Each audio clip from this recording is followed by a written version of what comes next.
Oh, we're back. Mike, what's up? This is part What's two of our convo, man. what's going on, Steve? Happy to be back. How are I you can doing tell you're today? pumped. I can tell you're pumped right now with that monotone voice that you got going on.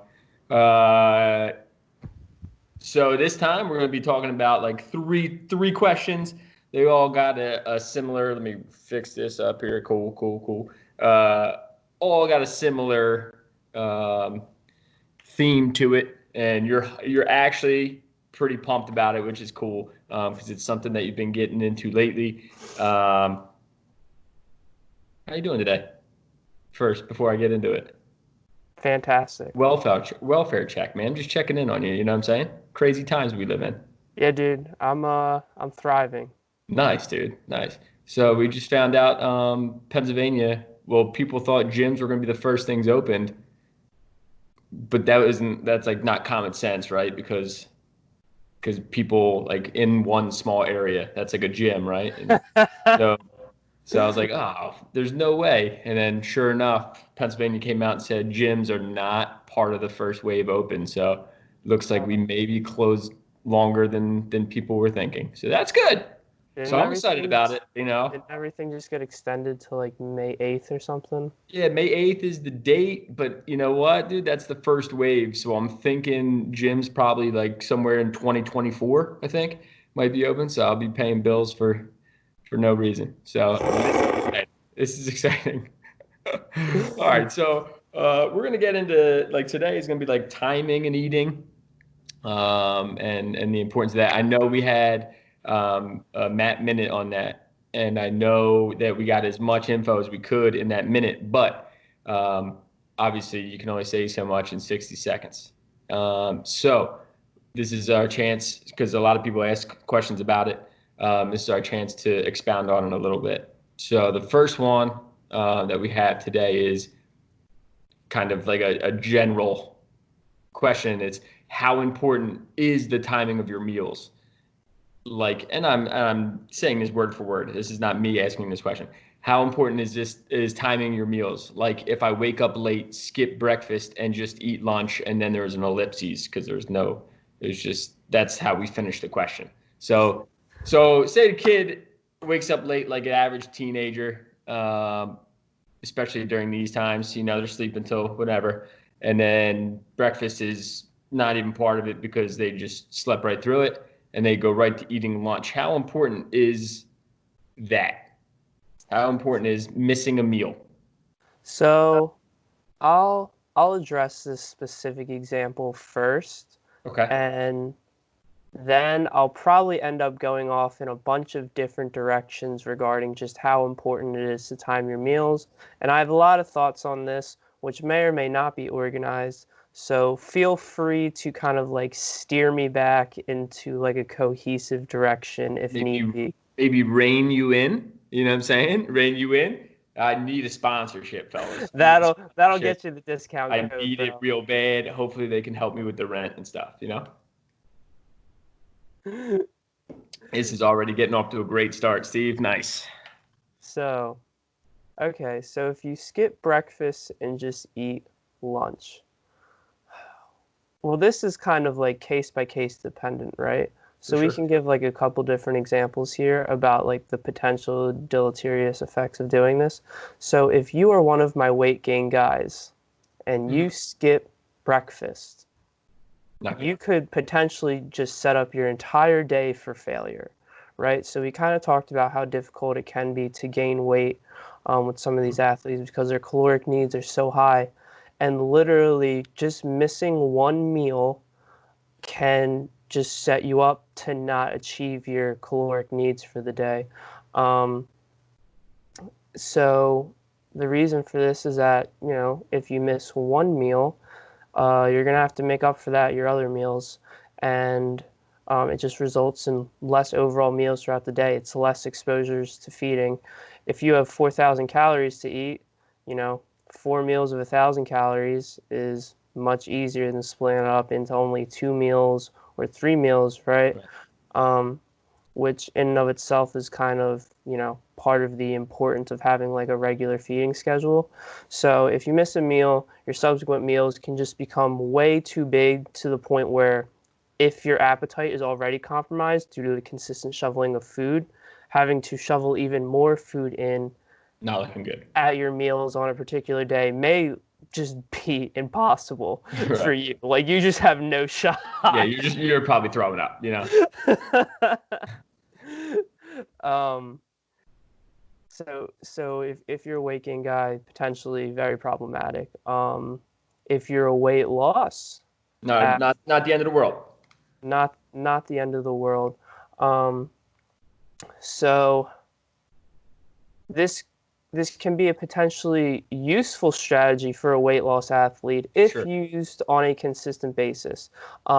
Perhaps, and I've used this with at least one of the athletes at MAP specifically, where they foregoed the typical breakfast time, right? Because your first meal of the day, regardless when it is, you are breaking the Right. fast, so Right. that is your breakfast. It's breakfast. That's what I was gonna get at. Like, doesn't matter if you eat at 1 p.m. or it just Yeah. becomes your breakfast, right? You know what I'm saying? But if you forego the typical breakfast time, and we'll say we can even generalize it instead of saying like 8 to 10 a.m. or something. We can just say if you don't eat within 2 hours of waking up. I would Okay, say that's like a pretty general breakfast for range. sure. So if you extend that to wait like 4 or 5 hours after you wake up. So again, maybe you're eating at like 12 or 1, you forego that typical breakfast window. Um, that can be a potentially useful weight loss strategy. We see that in the literature. If you don't control for energy intake and you just restrict the amount of time throughout the day that a person is allowed to eat, doesn't matter what window of time you choose, but if you pull down a person's feeding window from 12 hours per day to 8 hours and let them select whatever 8 hour window within the day they want, just having less time to eat usually results in less overall calories consumed and weight loss. And then in regards to appetite, there are a lot of people who just don't like to eat food when they wake up Yeah. and they're not hungry. So this may even be more potentially advantageous to them to set up that schedule and to consistently forego that typical breakfast window for weight loss. I'm not a Um, huge. I'm not gonna lie. I'm not a huge breakfast guy. Not a huge breakfast guy. mhm. Like I'm not gonna have like a big meal. You know what I'm saying? Yeah, and I think it's interesting. I don't know if this is something we want to dive into with this question. Uh, but I think a lot of that is just like routine and habit Yeah, for sure. rather than like actual uh, biology. Like even for myself, I know for like high school, I can remember clearly. I was like, I'm not a breakfast guy. Yeah. I don't mess with breakfast. I'm not hungry in the morning. And then just like over time, as like my habits changed and this and that, to just where I'm at currently, breakfast it's where I eat a large percentage of my calories. And I would also say when I wake up in the morning, like I am You're hungry, finished. like Yeah. I'm ready for breakfast. Yeah. Yeah. Um, Like, yo, I so, need that. Yeah. yeah, so it's pretty interesting how like, we get set in our ways to the point where we're just like, well, I'm not hungry, and it's just like, you know, but have you like if you consistently do something, how your body will adapt and adjust Right. to the Yeah. It's kind of schedule. like we were talking about the other day. It's just like your body adapts to whatever you're doing and it sets its Mhm. own schedule and Yeah, then starts expecting things at certain times. So right. like, and definitely now more than before, like you said, like when I was younger in my teens, my 20s, like I didn't have to eat breakfast at all. Like I was, it is what it is. I don't even really like breakfast foods too much. Hmm. Like I'm not like a sausage guy, but I like Yeah, I yeah. like pancakes, waffles, French toast and stuff. I Hmm. like that, but a lot of it's just like a time thing. Like either like I just don't want to. One, I can't cook at all. I'm terrible. So if I can't make it in like a whatever, I'm probably not gonna eat it. But now as I get older, like you said, like I think I've my body's kind of become like more adjusted to, yo, dude, like let's get something to eat and let's whatever. So like I've been now more than ever in my life before. I'm eating more regularly in the Hmm. morning, and so I can attest to that too. But Sure. the not cooking thing is not good. No. Oh, and then I'll finish up by saying, so I mentioned specifically that if you get in the consistent habit of doing so, this can be good. The potential negative of just doing it like here and there is that um, appetite kind of follows a schedule, right? So we're talking about all of these ways that having a consistent meal pattern, or our body adapts and creates a schedule. Um, so basically, when you have a feeding that is at an irregular time or not typically anticipated, this can result in some like adverse responses, um, and potentially there becomes like a dysregulation in appetite when you're not following your typical meal pattern, which could potentially result in consuming more calories Right. throughout the day. Um, so the hormone that is specifically responsible for appetite regulation is called ghrelin. So this is your hunger hormone. And what's super fascinating about this is that we see in the research is that when somebody follows a consistent meal pattern, ghrelin will begin to rise before you consume your typical meal. And we even see this when you fast subjects for over 24 hours. So if you don't give a person anything to eat for over 24 hours, but they're in a routine where, they usually Well, eat at 1 and then they eat you at still 4, wave up. Yeah, ghrelin will still increase that's crazy. before those times. So it'll increase, but will it come back down after like And then it'll come back say down like accordingly. all right, so say like you're used to eating at 1 p.m. It'll start to increase at say 12 Yeah, beforehand or whatever. it'll increase And then before. say that you're usually done eating at like 1:30, will it start coming back down after? Yeah, That's crazy. and So so, regardless of consuming calories or not, mhm. that's So, I mean, they've shown this in, experimental studies where they use different meal intervals between groups. So they have one group eat, their meals every 2 to 3 hours. Other group eats them every 5 to 8 hours. And they showed in both conditions that ghrelin would rise before the meal, right? So it wasn't on like some wave where it was like every 3 hours or something. Like no, based on these two different meal times, it was just like whenever right. you typically eat, it would rise beforehand. And then yeah, even in fasted, when you don't give people food for an entire day, if you are in a consistent meal pattern, your appetite ghrelin will be secreted and rise and fall accordingly, That's crazy. even without any food. Um, so yeah, basically, this strongly suggests that having a regular meal pattern would correspond to a much better regulation of appetite. That's the body's crazy. Body's It is crazy. crazy. It's insane. It's insane. So like to kind of piggyback off that, because this is what we're gonna find a lot of times when kids are sleeping through the breakfast, right? Mm, And it's like unfortunately, I guess, pretty normal these days. Not just like right now, but like um, in general, like kids will stay up really late, right? Whether mm, it's homework, whether it's just hanging out on the phone, on whatever, playing video games, whatever. I mean, I've been there. I'm a night owl, so I'm a late night guy. But one of my guys asked, "What are your thoughts on late night slash like midnight eating?" Like, because obviously it's funny. It's like just like anything else. There's just like there's people that there's like on opposite ends of the spectrum. There's nobody in the middle. Like there's the people that think, yo, midnight, late night snacking is the devil. Like you're gonna go to hell and you're gonna get fat and you're gonna just be so obese. And then there's people on the other end of the spectrum that are like, it's not a big deal. Like your body still burns during the night, blah blah blah. So like, and of course, none of these people are professionals, and none of them have like an educated background in Mhm. research and stuff. Yeah. So you having that background and you being a professional, what are your thoughts?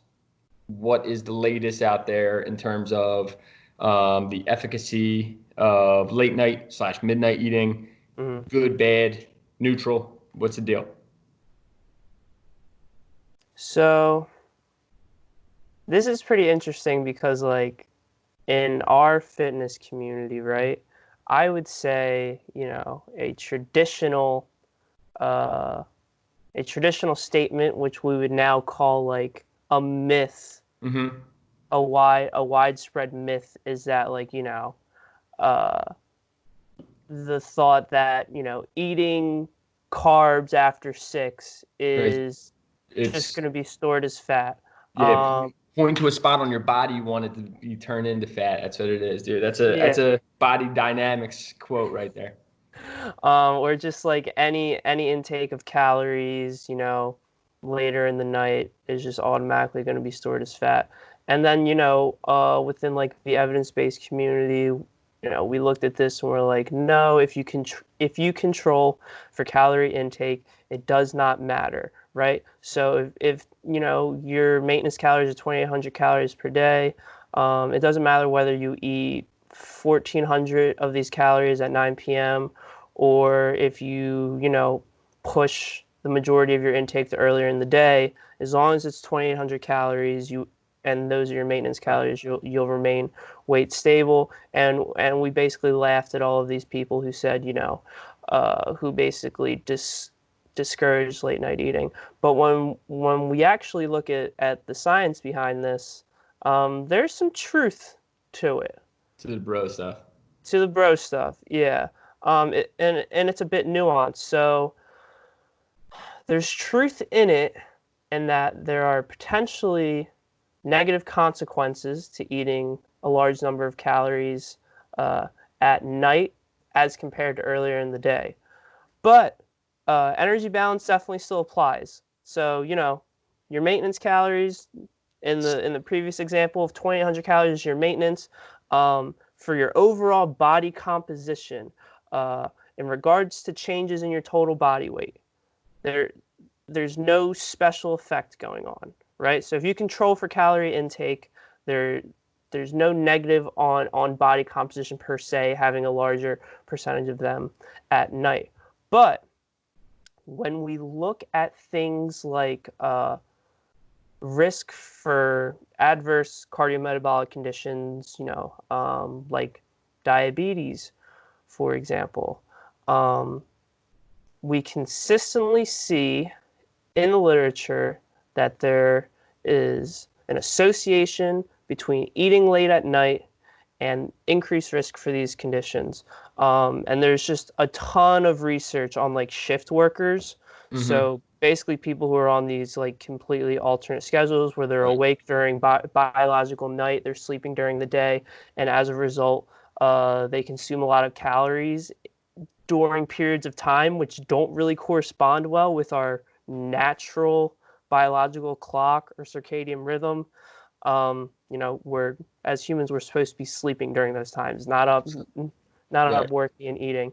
And we see if you give someone the same food, the same amount of calories in that food, and you give it to them earlier in the day or late at biological night, we see that there are better glucose responses to the intake of that food earlier in the day. So basically, the rise in blood glucose following that meal will not be as high. It's pretty good. In addition, that elevation will not be sustained for as long of a period of time. And basically, how we diagnose diabetes is how high a spike in glucose is after a meal, um, and for how long that's sustained. So if those values are increased after feeding at night, this would kind of indicate that there is long-term increased risk from Throughout. Yeah. consistently consuming a large number of calories uh, during that period of time.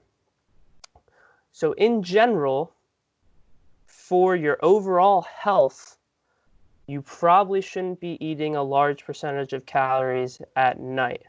But this this effect can be offset through exercise, which is really interesting. So exercise basically um, makes you more insulin sensitive. So following a bout of exercise, your body is more able to handle a bolus of calories, specifically in terms of glucose. So if you exercise at 7 p.m., you get done at 9, that bolus of carbohydrate, which would typically result in a pretty poor blood glucose response, if it was eaten, you know, late at night without exercise, uh, tends to be more regular. And basically, exercise, you know, yeah, it makes you more insulin sensitive without getting too far Exactly. into Yeah, but we don't want to lose the four people that are watching us right now. before we get too far into the weeds discussing non-insulin mediated glucose uptake and that I think it's sufficient to say that if you Yeah. exercise at night, it basically counteracts these potentially negative effects of eating late at night. um, so for a young athlete, Right. So uh like yeah, just put it in the framework of like the guys that we work with together, right? So like most of the athletes that we work with are say the average is a 16-year-old male 5'10", 145. All right, mm, so that's the average, maybe a little less in the weight probably, but say that's the person we're talking about. That's the people that are probably going to be most common with us, right?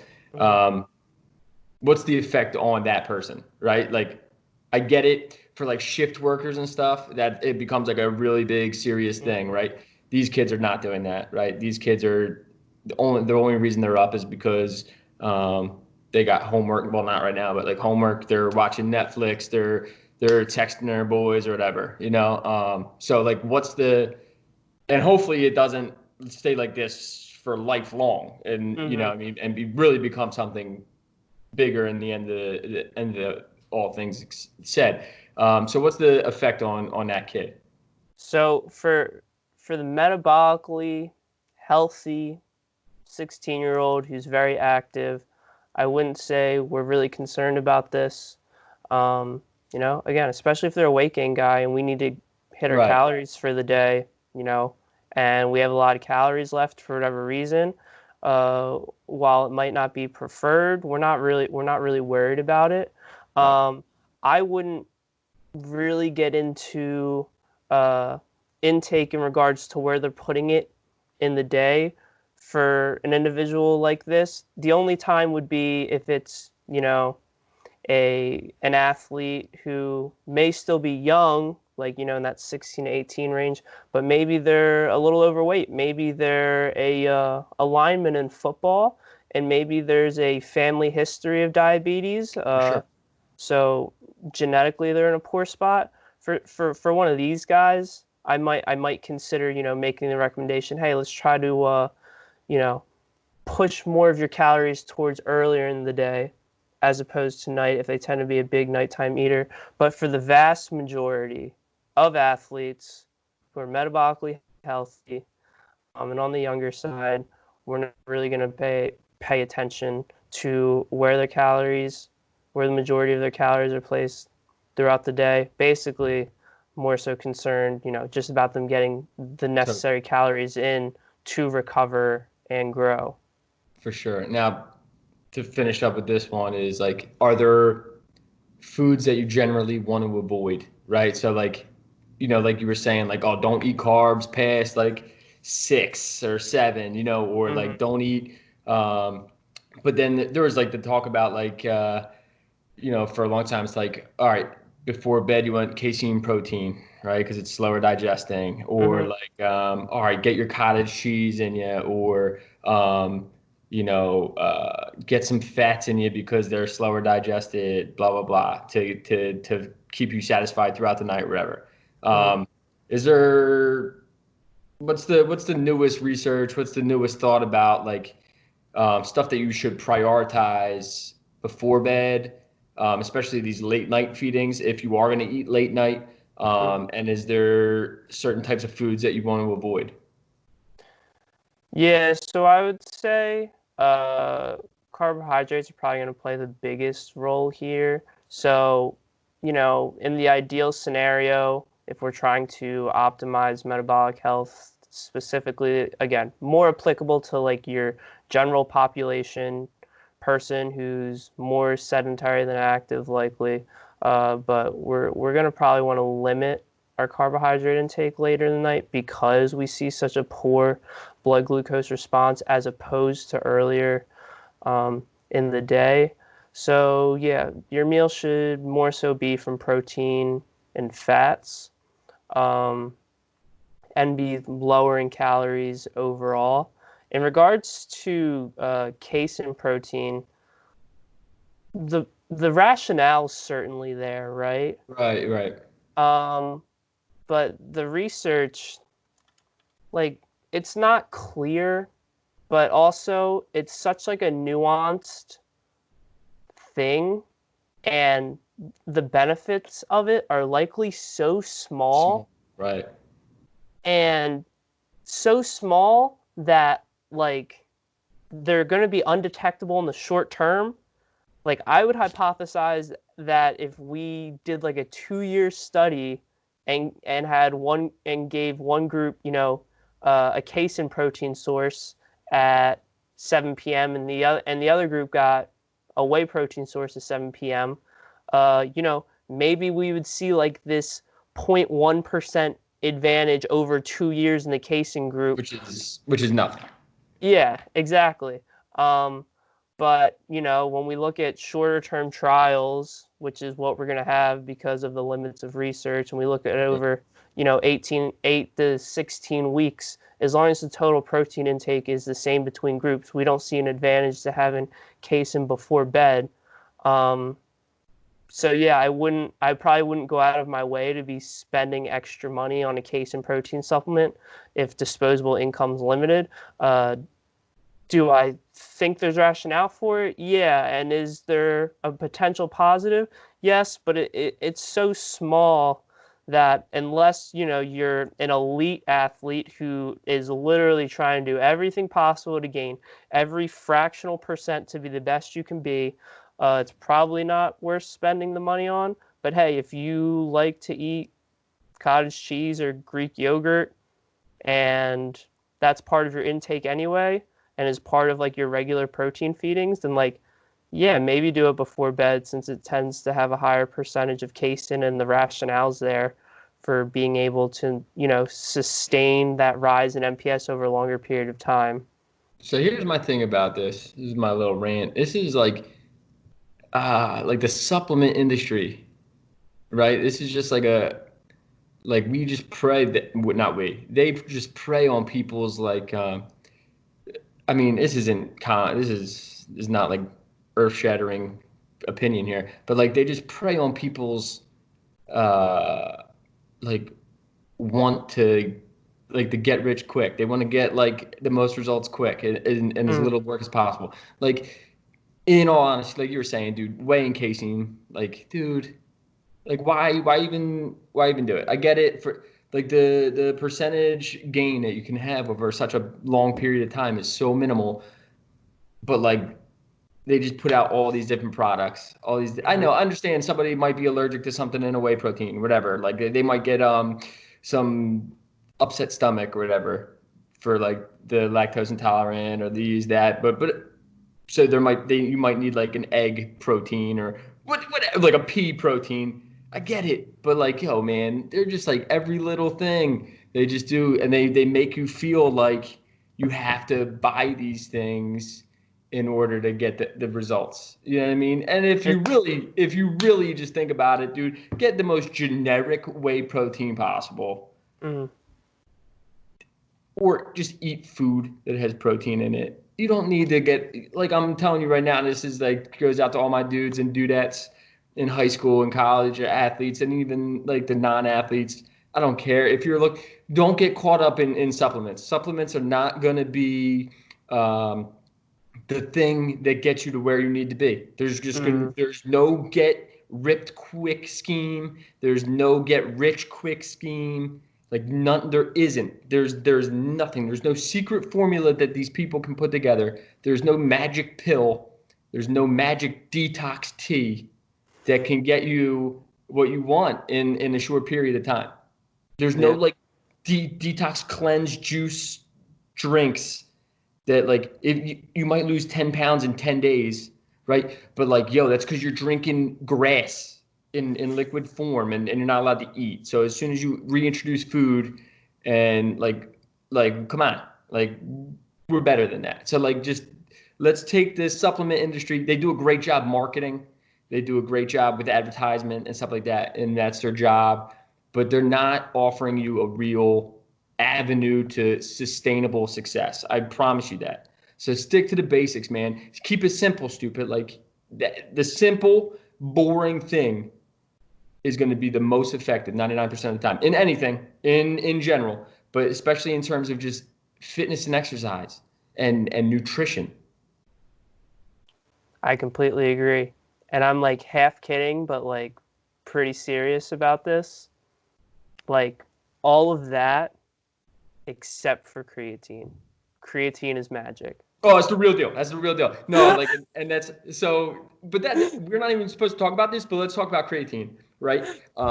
My big thing about creatine right now, like like a lot, I just said like 52 times, but a lot like new things, right?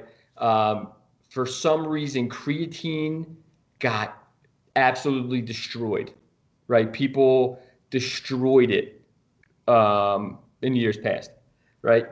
And I want to come out and say, and that's actually a question I get a lot. I didn't ask anything about supplements, right? We Yeah. could have done that because Mm. you're knowledgeable in that too, and it goes into the same kind of category. But the number one question I get in terms of supplements is about creatine. Hey, should I be using creatine? Should I take creatine? Blah blah blah. Um, and my answer is always, you know, check with your doctor to see if there's any conditions, regardless of what you take, right? Mm. But if you are a normal, and by normal I mean like healthy, you know, good condition, there's no underlying issues. Creatine is a must-have in your daily regimen, right? Creatine is the most researched supplement ever. There's like so much solid research on the supplement, and there's no research that points to something that is drastically bad about creatine. Creatine has shown nothing but positive results. It is an incredible tool that you should have in your daily regimen, right? Yeah. There's so much benefit to it, and very, very, very, very, very minimal drawback to it. Would you agree? Yeah, when it comes to sports performance, particularly anaerobic performance, Right. Nothing. strength and power, and just for improving body composition, creatine is undisputably the best supplement. Yeah, like you Pound for said, pound for sure. there is a rich body of evidence. Um, it's not debatable that how positive of an effect that creatine will have. Um, and people may even be like, okay, but like that's athletes. Like I am of the opinion, and again, check with your doctor. I don't know what medical conditions you have as an individual or For your sure. specific whatever, but I am of the opinion that pretty much everyone should take creatine. Absolutely. And like I don't, and I mean literally everyone. There's so much emerging research within other fields besides sports performance and body composition where creatine has been shown to have a beneficial effect on bone health in postmenopausal women. It's been related to a decreased risk for Alzheimer's I was gonna say that's a big may thing right improve cognition just generally. So in these evolving areas, on top of the body composition and performance effects, um, I'm just of the opinion currently that everyone should be taking creatine unless you have some contraindication where it could, be a risk for your health. But those are very unique Very, circumstances, very few, very very few unique farm. where you have like, I don't know, like one kidney and Yeah. it's also compromised in I was gonna function say not a somehow. good one. Yeah, they Like, took the wrong one out or something like that. They took the yeah, good one, left the bad one, and that's all you got.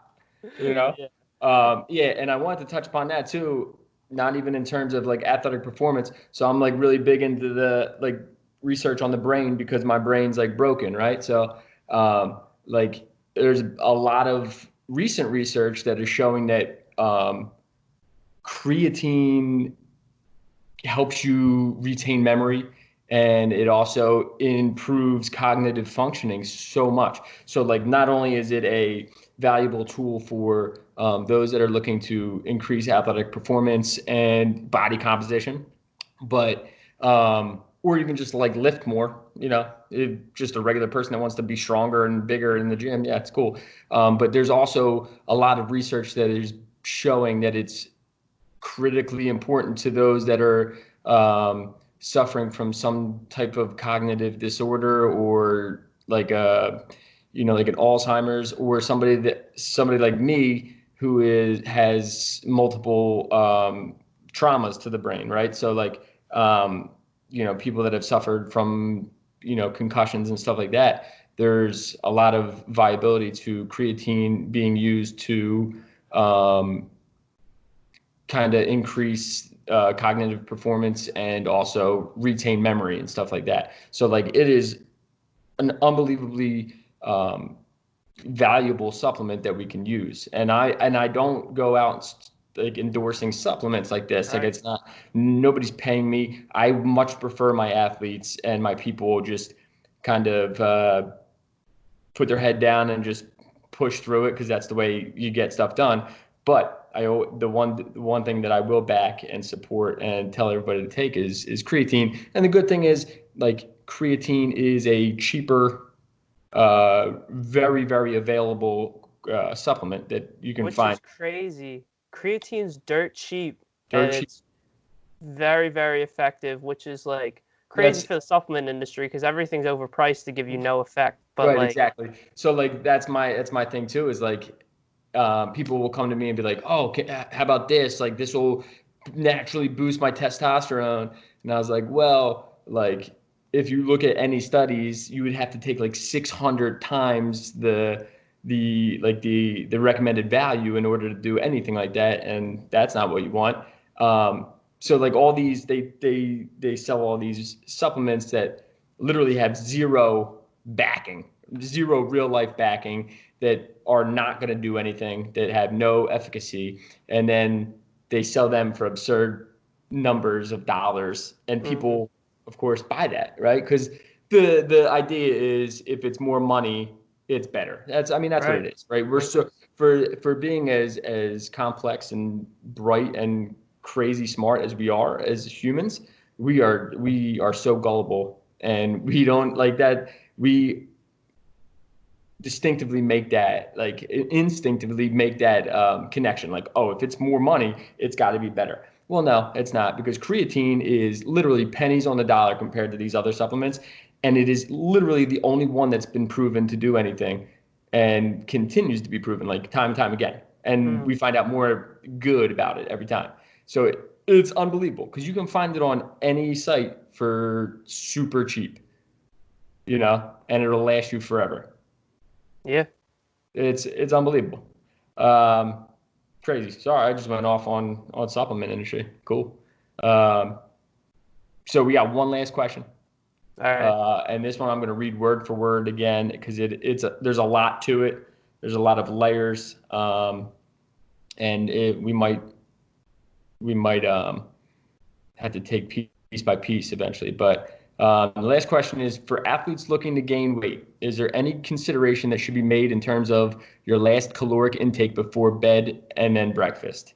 I've seen a lot of discussions recently on YouTube talking about growth hormones getting a boost from longer fasting periods between meals.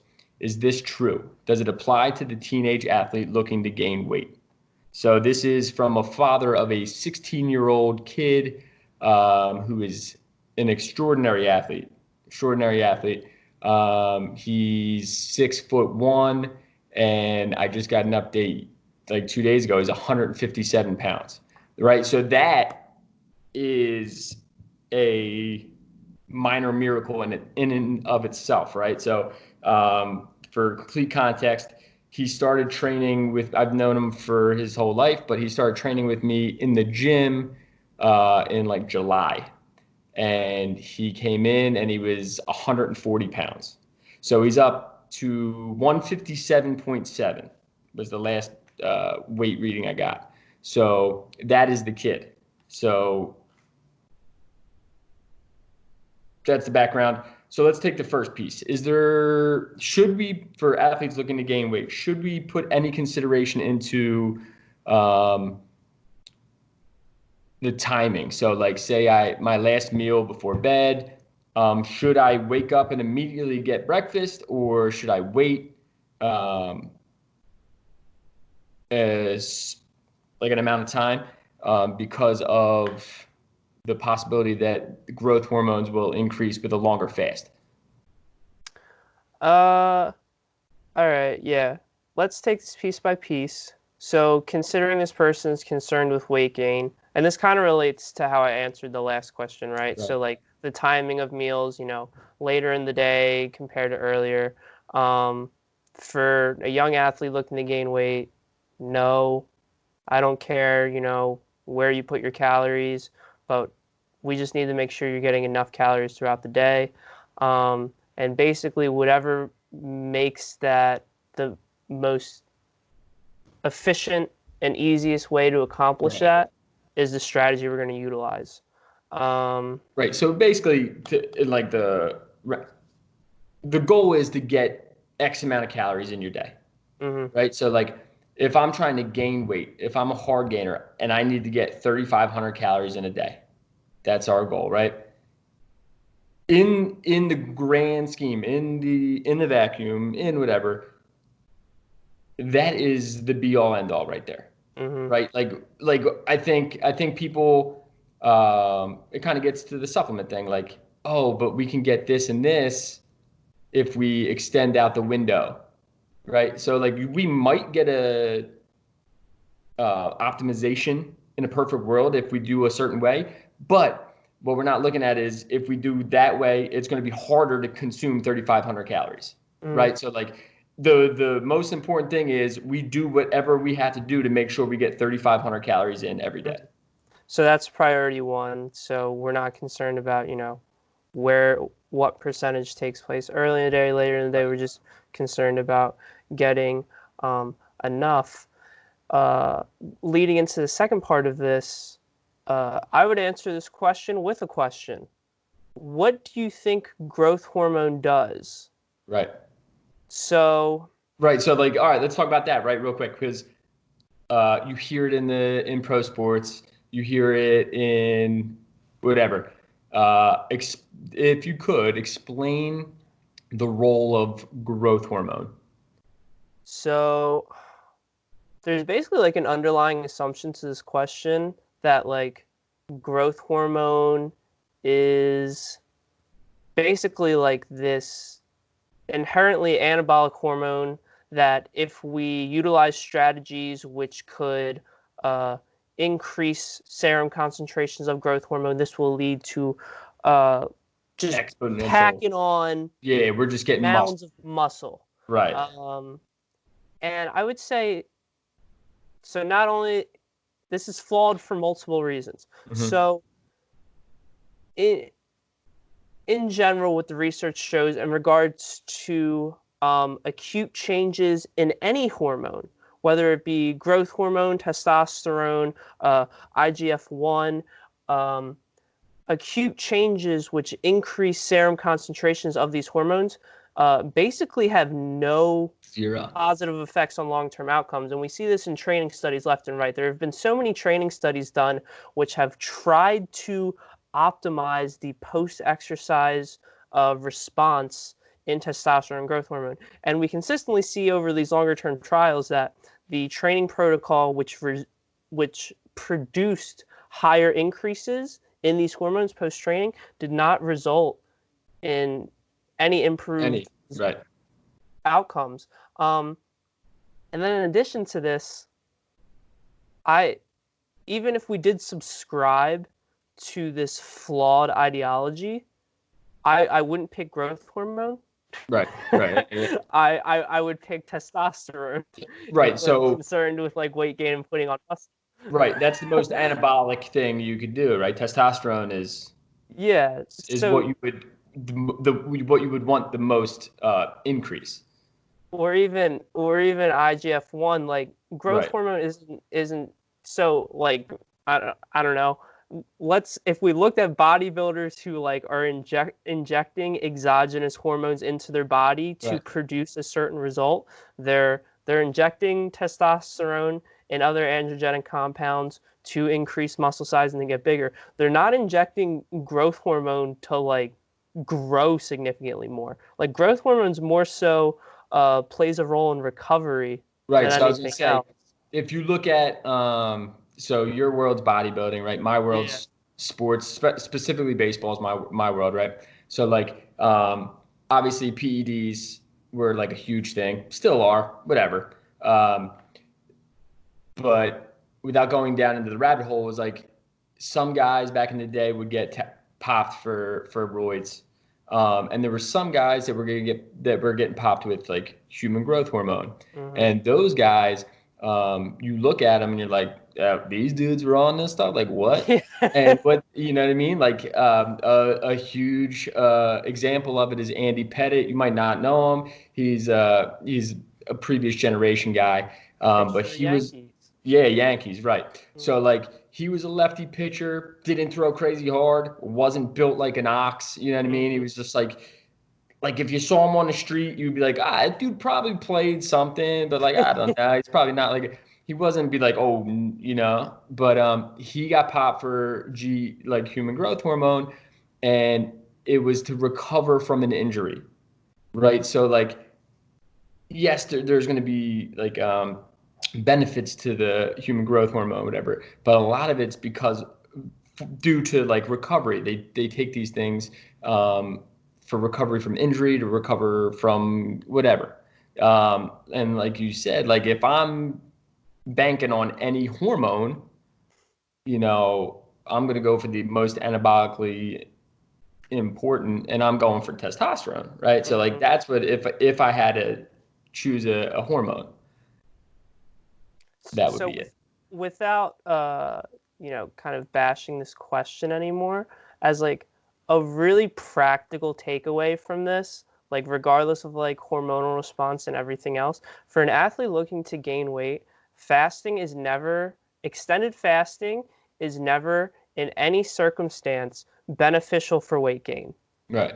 Not eating will never Yeah, yeah, yeah, yeah. facilitate your goals of weight gain. Right. Uh, so and then kind of looking back at the first part of the question, with that being said, is I would highly encourage a traditional breakfast. So Set up. having something within like 1 to 2 hours of waking up, uh, literally just because it gives you the opportunity to have more feedings throughout the day, and Right. more feedings are going to result in more potential for calorie intake. I mean, when we just look at surveys and eating patterns of elite athletes in the literature, it's very common for elite athletes to eat at least 5 times per day, and even upwards of 10 times per day. If Absolutely. you have high energy needs, you're an athlete, you want to gain weight, basically giving yourself as many opportunities to eat is going to be key. Yeah, absolutely. Especially like you said, for like the super active ones. Like Mhm. these kids, like youth sports is crazy right now. So like these kids are gonna have multiple training bouts a day, right? So like they're gonna come to me. Like this guy in particular trains with me in the gym. Well, not right now, but like usually 3 times a week. And then I also still do baseball with him a couple times a week. Mm-hmm. And then he also was an exceptional basketball player. So he played high school ball at like, and that's like every day you're playing, you're practicing, and a lot of coaches, sport coaches still are kind of like in the old school theme of like let's run these kids into the ground during practice when that's not. I mean, we got to get better than that. But like, and that's like my big thing, you know. And then they also had him do like training there, and then he plays on an elite level baseball team outside of school, and then they'll play AAU basketball. Like the kid is, and even when he's not practicing or whatever, he's usually like shooting hoops. He's like just messing around, like throwing the ball down, trying to dunk every time. So like super active. So like my thing is like, yeah, like 5 times, cool. Let's shoot for closer to 10 because you're training so much. You know what I mean? And you want to be able to recover from all these bouts of exercise. And Mm-hmm. so let's get some fuel in you. Let's get some food. Let's get some, carbs, whatever, as much as we can. Like as often as we can, let's eat. And then that's how we're going to be able to put weight on. Because if we don't kind of like force feed ourselves throughout the day, that calorie expenditure is going to mount up, and we're not going to be able to Mm-hmm. end up eating enough at the end of the day to take in more than we use, especially with these kids that are so active, you Absolutely. know. Yeah. And so like it's kind of it gets back to what we were saying earlier. We get so enthralled and captivated by these magical sounding things. Like, oh, it'll boost my if I fast for longer, it'll boost my whatever. Mm-hmm. Um, and while it sounds great and it like makes us want to try it out, like it doesn't have as much backing as just this simple let's get a schedule eating. Let's eat as soon as we wake up within this period. Let's make sure we eat every few hours so that we're making sure that we've taken enough calories. Because the only Yeah. way, like you said before, the only way we're going to be able to do it is if we eat enough. And that's Mm-hmm. the thing. If we're not reaching that goal amount of calories, it's not going to come out good. Yep. Have a plan in place. Yes, and like as much as we want to kind of not stick to the plan sometimes, you got to stick to the plan, even through the boring and the monotonous of it, the monotony of it, you know. Um, and to finish up, I know this doesn't really have much to do what we were talking about, but what are your thoughts? I know you can go off for probably like days on this, but intermittent fasting for athletes. So I know last summer, no, 2 summers ago now, we worked with our dude Shawby, Brian Shaw, right? Mm-hmm. And dude's the man. Dude's the man. Um, he's a great dude. He might be the dude that's seen more positive change in terms of body composition and athletic performance from Mm-hmm. training and nutrition than anyone else I've trained, right? So like we started at the end of his senior year in high school, and we had one summer before he was going away to college to D1 Richmond, and I had to sit down with him, and I was like, dude, you're a baller. You're super good athlete, great skills wise, but we gotta get you in better shape. And I think the numbers, and they will always be in my head. He's like 6 foot, but he was 238 at the end of his senior year in high school, if you remember. And in my sit down with him, I was like, dude, we need to get you at like 215. Like we need to get if you can get a 215, if you can leave for Richmond in August at 215, you are gonna go and you're gonna be a beast.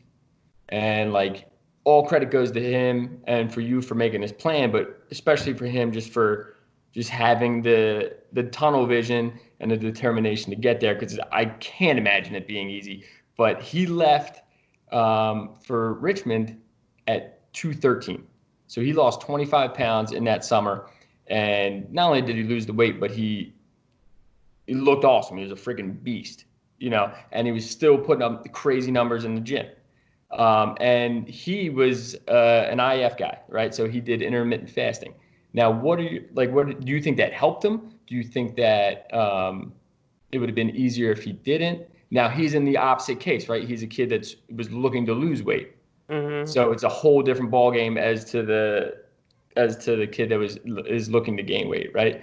But I just wanted to know your thoughts on like uh, intermittent fasting because a lot of that's a popular topic too. Yeah, kind of touched on like a lot of aspects surrounding it already. There's definitely nothing inherently beneficial about it per se. When you look at it, in comparison to a more traditional form of caloric restriction, which doesn't include a window of fasting throughout the day. A calorie deficit is a calorie deficit. If you lose weight on 2,000 calories per day, it doesn't matter if you consume those 2,000 calories over a 12-hour period or some 8-hour period, which utilizes a form of intermittent fasting. Um, there are many forms of intermittent fasting. So, intermittent fasting is an umbrella term. Uh, Schaub specifically use what's called time restricted feeding, which many people, use synonymously with intermittent fasting. Right. And I'm getting super nerdy and nuanced, but that's like technically incorrect, right? Because Yeah. intermittent fasting is an umbrella term. Time restricted feeding falls under Under that it. umbrella of intermittent fasting. There are other strategies. There's alternate day fasting, which is basically days you alternate days of, ad libitum intake, so no restrictions, with days of complete fasting or a very low energy intake of like 500 calories. Another form is 5-2, so that's 5 days of ad libitum intake and 2 days per week of either complete fasting or a very low energy intake. These are all forms of intermittent fasting. And basically, they are just different ways to set up a calorie deficit, which may or may not make it easier to adhere to your diet Right. and lose weight. Um, for an athlete, I probably wouldn't for an athlete, regardless of your goals, I probably wouldn't recommend any form of intermittent fasting besides time restricted feeding. I don't want to see a day where an athlete's not consuming Doesn't any eat. food at all or only 500 calories Right. worth of food. Um, so, for time restricted feeding could be utilized for a weight loss athlete to better control their appetite. That's more or less just something you have to experiment with. And even the window in which you fast is something to be experimented with, right? So you could, forego that typical breakfast window, or you could, for your last meal of the day, bring that in a few hours. So Right. you're utilizing a longer Depending fasting on. period over the night. So you can kind of just, more or less consider your hunger signals throughout the day. When do you tend to be the most hungry? Maybe consider when you exercise, and that's going to basically play a role in when you select your For sure. fasting window. But again, you don't have to have any fasting window whatsoever. Um, you can just, have a traditional 4 meals like you always do, but just make them Right. smaller than That's they used to be when you were maintaining your weight or trying to gain weight. So yeah, fasting in general, if you're trying to gain weight, not no, good. Yeah. don't do it. Yeah. Uh, a form of intermittent fasting could be useful for people trying to lose weight. If you're an athlete specifically, maybe try out time restricted feeding, but there's no unique benefit to it except that, you know, it might result in better control of your appetite. And then in addition, another potential benefit, which I talked about earlier, is that if you don't track your calorie intake, simply shortening the Makes it. window you allow yourself to eat throughout the day tends to result in a decrease in overall calorie consumption. Right. So while I think it's really important for everyone to track their food for at least a short period of time to gain an understanding of how much they're actually eating, because people have no idea. And as we've harped on in the past, mindless snacking is rampant, and people have no idea just how many calories they're consuming. But so everyone should track for at least a little bit. But if you don't want to track at all for your weight loss, and you want to utilize just more like general strategies, you may have some weight loss success just simply by shortening the amount of time you eat throughout the day. For sure. And in my to just wrap this up, to my experience, intermittent fasting only works with a certain amount of people, right? A certain like population of people. In Brian's case, Brian is one of the most self-disciplined, um, regimented kids. Like that kid is always holds himself very accountable. He sticks to a structure. Like I know that's one reason why you loved working with him, right? Because you're the Mm-hmm. same way, right? So for the people watching that don't know, like the way you do your nutrition, it's like a check-in online and everything's done email. And unfortunately, the population I work with isn't the best at following directions Mm-hmm. or making sure that you're on time with things. And it's really simple. It can be frustrating for us because we're not asking them to, solve great, huge issues. It's just inputting numbers into a chart, into a Google Doc, and then getting back to you. But I know the reason why you really liked working with them is because you never had to worry about it because the kid was always inputting his numbers and he was always filling things out on time. He was always giving you good responses and he was always, weighing his food. He was always doing things like this is the thing. He got really excited about it. Like probably more excited than you and I did, which was awesome because that just created some buy-in.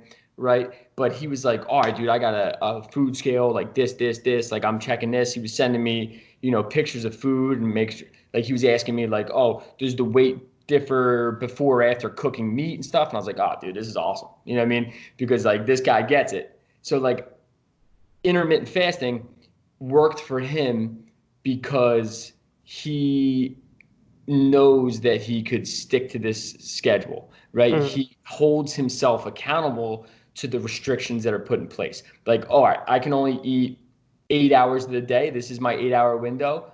This is it.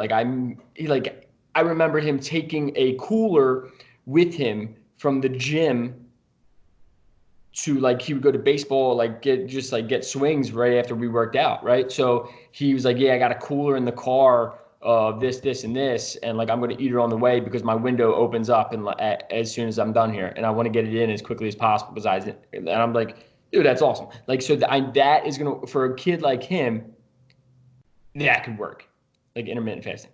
But like I know me as a high school kid, I would not be able to do it.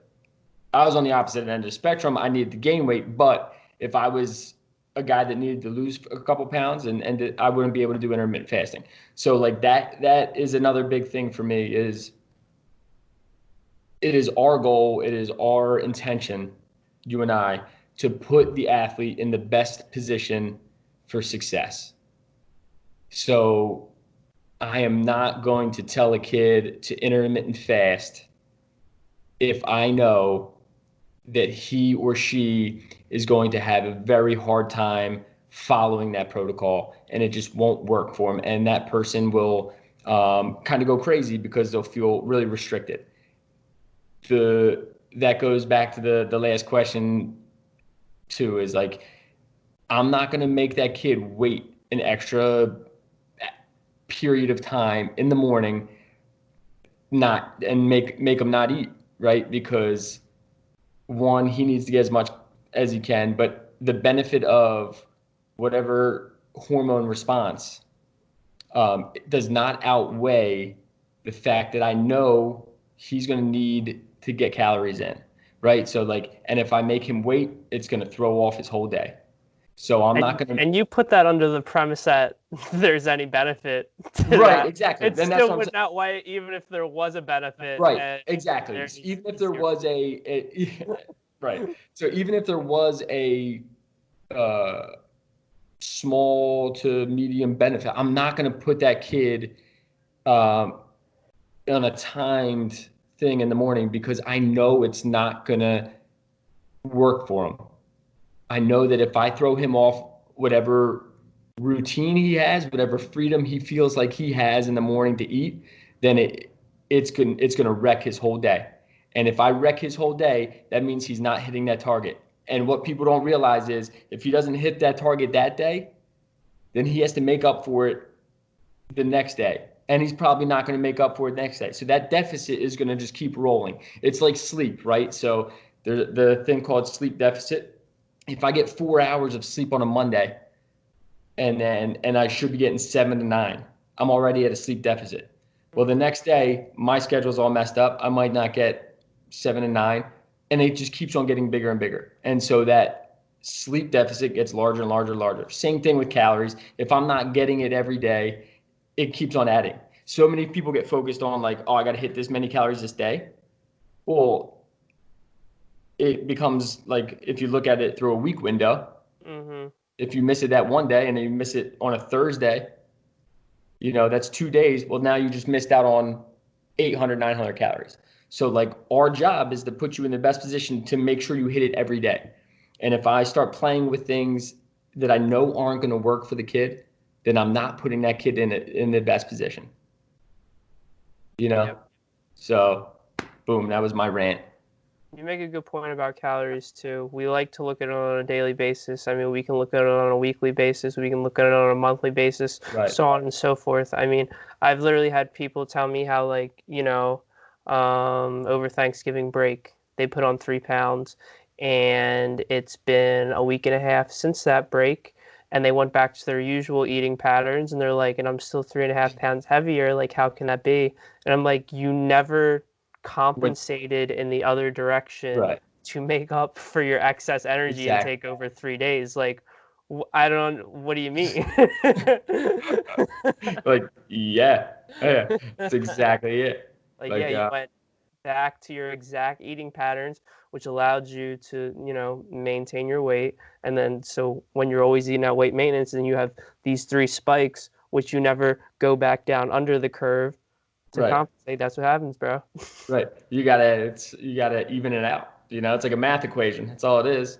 Doesn't just disappear after 24 hours. Like, up, hard reset. Everything's Yeah. different now. Sweet. We're good. We're good.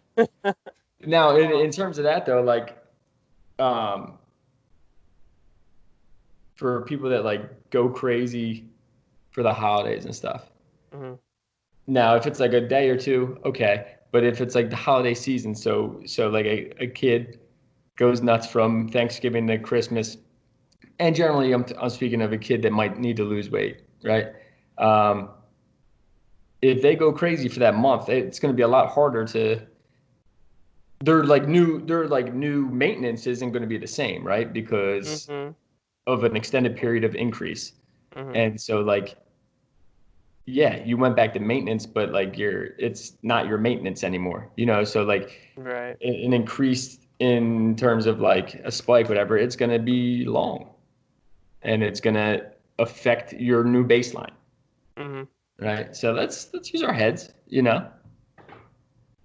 Mike, you're the man, dude. I appreciate you taking the time to answer my questions, answer my people's questions, answer our people's questions, what the people really needed. Um, and I appreciate you getting into depth without like getting too nerdy on us. I did. It's tough, I know. Yeah, I hope I did an okay job at that, and people can actually get like some practical takeaways out of this. Yeah, they can. If not, they'll just like text me and be like, "Yo, this dude's talking gibberish," and I'll see if I can help out. But hopefully we can do more of this stuff in the future, man. I really do appreciate you, especially with the social media stuff. And I Mhm. hope that we can once this thing called the quarantine ends, we can get you back in here and being a face in here, working out, working with our people. You know what I mean? For sure, bro. All right, man. Michael, be safe. Tell the family I said hello. Tell the wifey I said hello. All right. Been a pleasure, man. Enjoy the Hey, rest of your day. hey, you too. Thank you, Michael. Be Thank safe. you.